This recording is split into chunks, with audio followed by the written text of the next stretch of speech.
তবে আমার মতো করে এইভাবে একবার করলা রান্না করে খেয়ে দেখুন। একবার খাওয়ার পর স্বাদ দেখবেন মুখে লেগে থাকবে।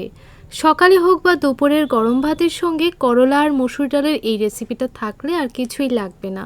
তো এখানে আমি 1 কাপ মসুর ডাল ভালো করে ধুয়ে নিয়ে নিলাম। এখন প্রেসার কুকারের মধ্যে ডালটা দিয়ে দিলাম। 1 বাটি দিয়ে দিলাম জল, স্বাদ অনুযায়ী নুন দিয়ে ডালটাকে একটা সিটি দিয়ে সেদ্ধ করে নেব। অন্যদিকে কড়াই বসিয়ে দিয়ে দিচ্ছি সরিষার তেল। তেলটা ভালো করে গরম করে নেব। তারপর এখানে করলাগুলো দিয়ে দেব। আর করলাগুলোকে আমি এইরকম পাতলা পাতলা করে কেটে নিয়েছি। এখন ভালোভাবে নাড়াচাড়া করে এগুলোকে ভেজে নিতে হবে। তার আগে সামান্য একটু নুন আর হলুদ দিয়ে দিচ্ছি। তো এখন নুন আর হলুদটাকে খুব ভালো করে করলাগুলোর সঙ্গে মিশিয়ে নিতে হবে। ভালো করে মিশিয়ে নিলাম। এখন উল্টে পাল্টে ভালো করে ভেজে নেব। তো দেখুন করলাগুলো ভাজা হয়ে গেছে। এখন তেল থেকে ছেঁকে নামিয়ে নেব। এইরকম কালার চলে আসলে আপনারা করলাগুলোকে নামিয়ে নেবেন। বন্ধুরা এইভাবে একবার রান্না করে খেয়ে দেখুন, একদমই কিন্তু তেতো লাগবে না। তো ডালটা ভালো করে সেদ্ধ হয়ে গেছে। এখন 1/2 টিস্পুন হলুদ গুঁড়ো দিয়ে দিলাম। ভালো করে হলুদ গুঁড়োটাকে মিশিয়ে নিয়েছি। আর ডালের ঘনত্বটা আপনারা দেখেই বুঝতে পেরেছেন। এখন কড়াই বসিয়ে 1 চামচ সরিষার তেল দিয়ে দিলাম, 2টো শুকনো লঙ্কা দিলাম আর 1/2 টিস্পুন পাঁচফোড়ন দিয়ে দিলাম।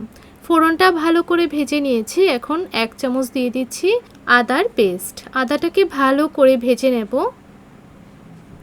এখন ডালটা দিয়ে দেব।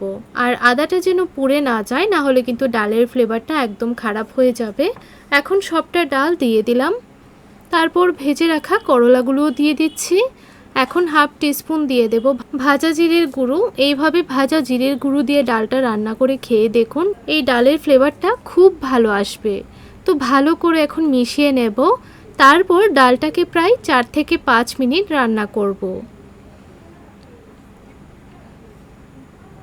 তো ভালো করে মিশিয়ে নিলাম।